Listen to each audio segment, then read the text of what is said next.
Oi, gente, tudo bem com vocês?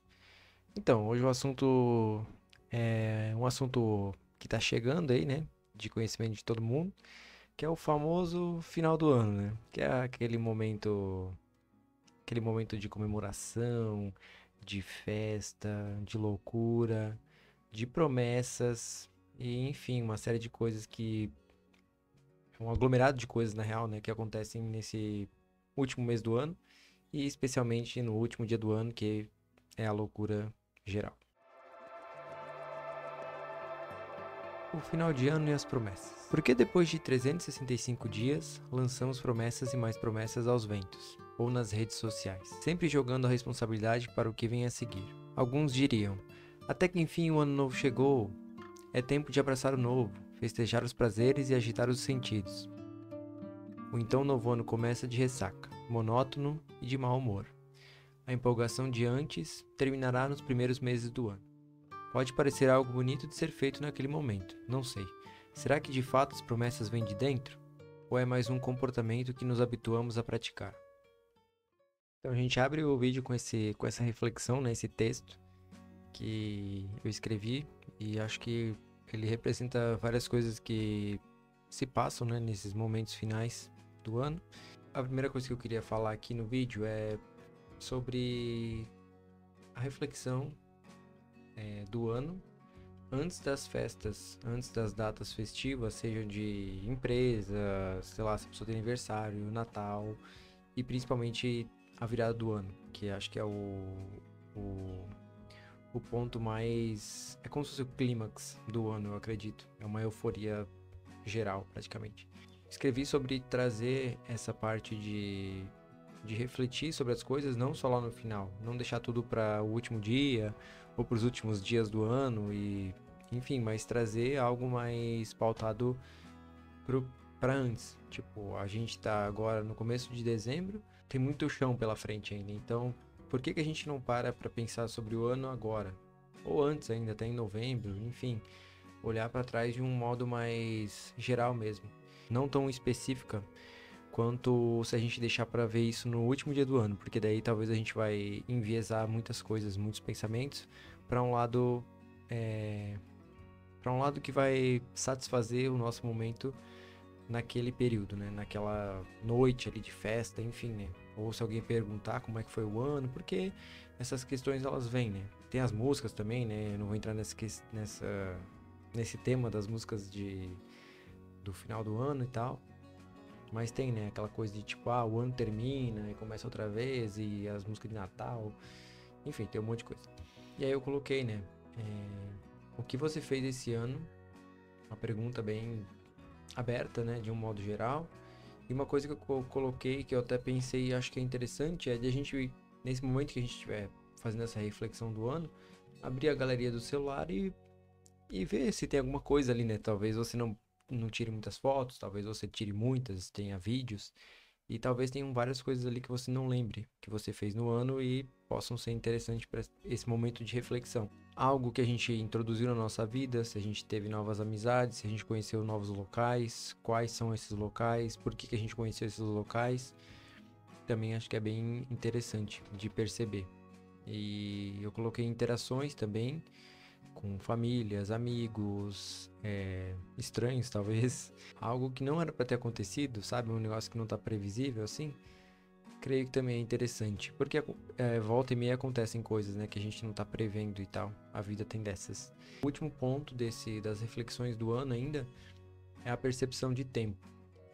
Eu coloquei entre parênteses, né, o ano passou rápido, porque também tem esse fator, né, que algumas pessoas colocam que o ano passou rápido ou que o ano passou lento, enfim, né, tem os dois lados da moeda. Já tem bastante material na internet sobre percepção de tempo, também tem bastante literatura e mas é isso, né? O tempo é um fator bem interessante de se pensar. Agora a gente vai para o segundo tópico e os próximos 365 dias, que também é algo que eu acho que é interessante pensar antes de chegar ali o último dia, né? Não deixar o último dia para tipo planejar o ano, para pensar sobre o ano que foi. Na maioria das vezes, né?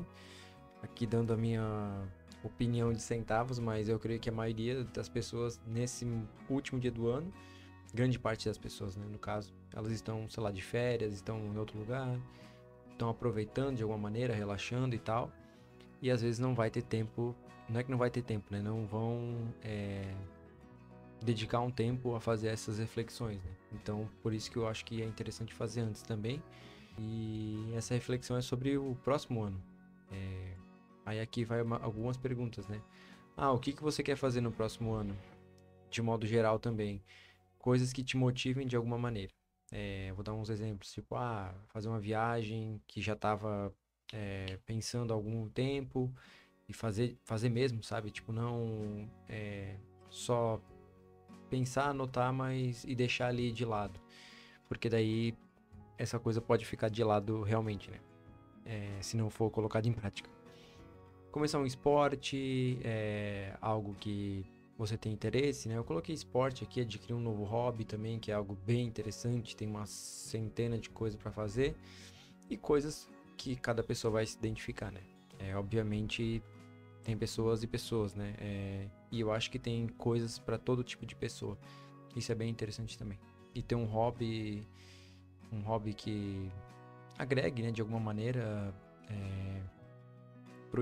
pro interior mesmo, né, pra pessoa se sentir melhor e tal, e que ajude ela de alguma maneira, eu acho que é bem interessante. Outra pergunta que eu comecei eu consigo começar agora?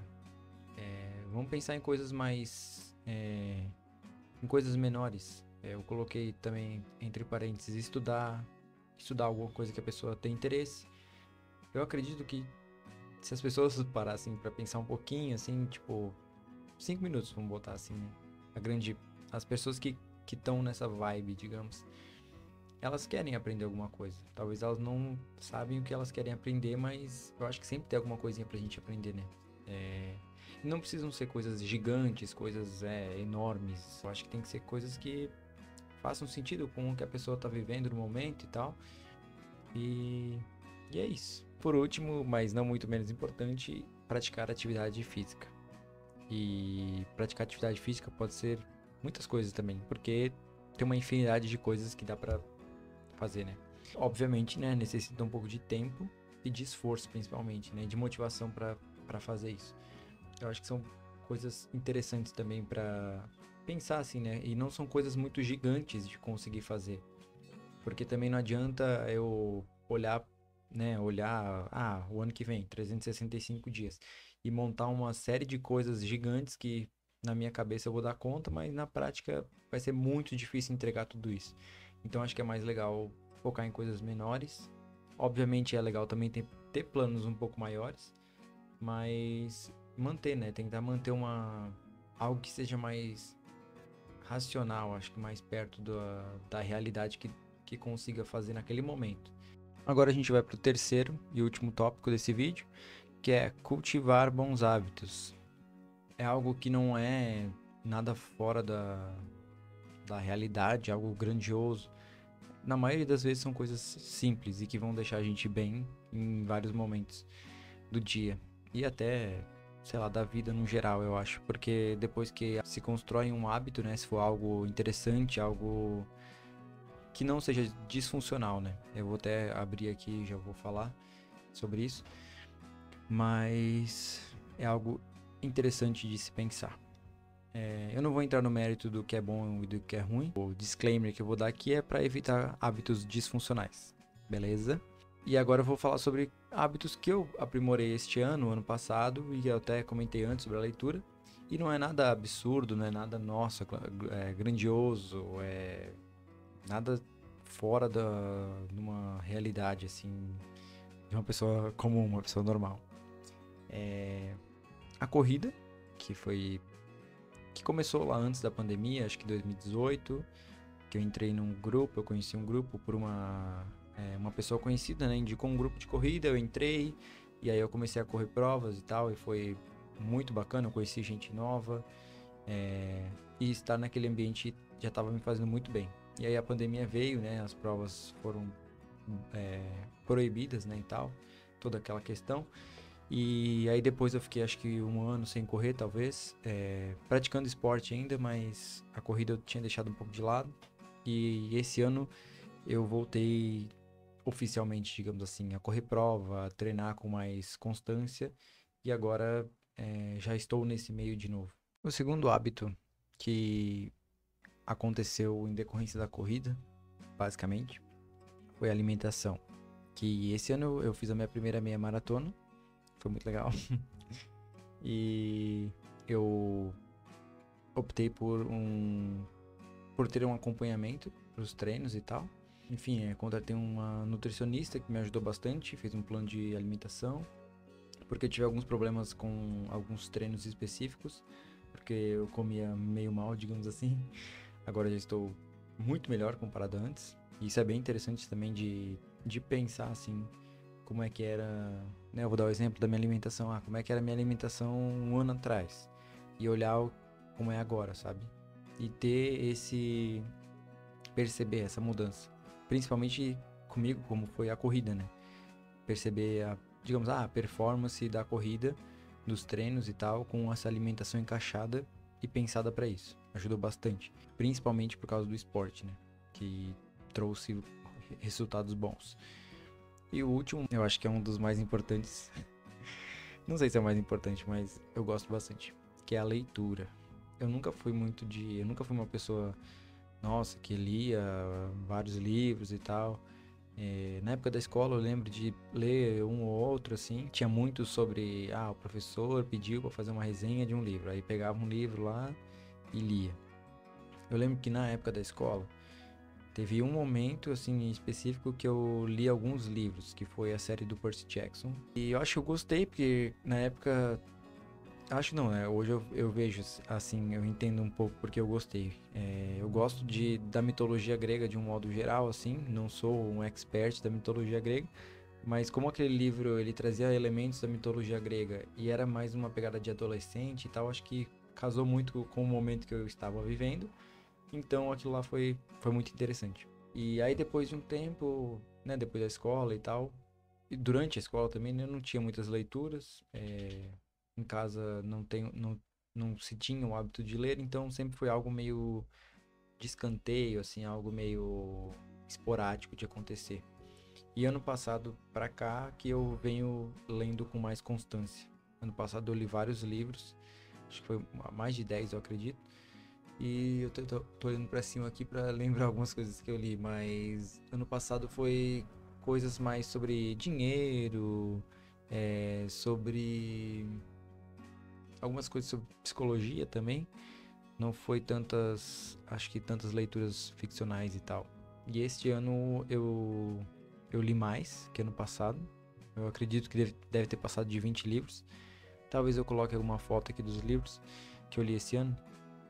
E eu estou usando neste momento alguns livros de tripé, porque eu não tenho tripé. Mas é isso. Esse ano foi um misto de literatura. Eu li clássicos, digamos, li alguns livros premiados e tal. Eu li algumas coisas de filosofia, que é um tema também que eu gosto, que eu estou começando a gostar. Eu não tenho tanta literatura sobre isso, mas enfim, eu li sobre estoicismo, eu li Freud, que foi meu primeiro contato com Freud, também foi esse ano. E enfim, eu li José Saramago, Drauzio Varela foi ano passado, Carla Madeira, enfim, Marco Aurélio. Teve algumas coisas que eu li.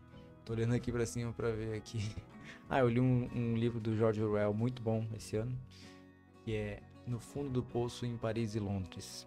É um livro não esquecido, mas é um livro, não é os livros mais lidos dele, mas é uma história interessante. Fala sobre algumas coisas que ele viveu, presenciou na vida dele em Londres e Paris. Recomendo bastante. Interessante porque quanto mais a gente lê, a gente consome coisas variadas também, né? Não só uma literatura específica, mas a gente vai criando mais conexões com as coisas, eu acho. Pra mim, eu sempre penso isso, mas é óbvio, né? Um livro é escrita, mas é doido, assim, porque palavras podem expressar coisas muito muito distintas, muito diferentes, dependendo de como cada autor fala sobre o tema. E eu acho que é isso que me prende bastante, assim. Eu não li só literatura ficcional, mas é só dando um exemplo, assim, de coisas que a gente às vezes não dá bola, talvez, ou não vai atrás. Mas eu acredito que existe literatura para todo mundo e é algo que é interessante, porque eu acredito, né, a minha opinião, que existem coisas que a gente quer descobrir, mas às vezes a gente não tá pronto ou não tá no caminho de encontrar isso. E esses livros, essas coisas, eles estão em algum lugar. Mas eu acho que às vezes a gente tem que ter um pouco de sorte de ter esse contato de alguma maneira, ou então ou a gente, né, se abrir um pouco e explorar esses livros, essas literaturas. Tenta, tipo, dar um como é que eu posso chamar? Dar uma chance para um livro. Escrever também é algo bacana. Ultimamente eu tô escrevendo algumas coisas e tá sendo legal também, porque escrever tem um pouco com reflexão, dependendo do que tu vai escrever. Mas, por exemplo, né, vou dar o meu exemplo de novo. Eu tô escrevendo sobre o meu dia, algumas coisas, alguns trechos. Eu vi um vídeo no YouTube, achei muito, muito legal a dinâmica da pessoa e eu resolvi aplicar isso. Eu já tô há alguns dias, eu acho que uns 4, 5 dias escrevendo. E é interessante porque ao mesmo tempo que a gente tá ali pensando sobre o dia, a gente tá colocando ali, né, a caneta no papel, escrevendo, porque a gente quase não escreve mais hoje em dia, né? E, enfim, acho que é um processo bem interessante, assim. Eu faço uns desenhos, uns rabiscos também, que é legal, né? Soltar um pouco as coisas que estão na cabeça. E muitas vezes a gente não para nem para refletir nada. Então, qualquer momento de reflexão eu acho que é importante. Era isso que eu tinha para falar para vocês hoje. Eu espero que vocês tenham pegado algumas coisas que eu falei. E se vocês puderem, de verdade, façam essa reflexão antes das datas, antes do último dia, se vocês conseguirem fazer essa semana, final de semana, enfim, e pensar de um modo mais tranquilo sobre o ano que vem. Espero que vocês estejam bem e até o próximo vídeo. Eu falei também pra vocês sobre o tripé que eu usei nessas gravações e vou mostrar ele agora. É basicamente isso aqui. Alguns livros que eu já li. Tem um ali que tá pra ler ainda, né? Que é O Túnel, do Ernesto Sabato. Acho que é isso. Mas é isso, até a próxima.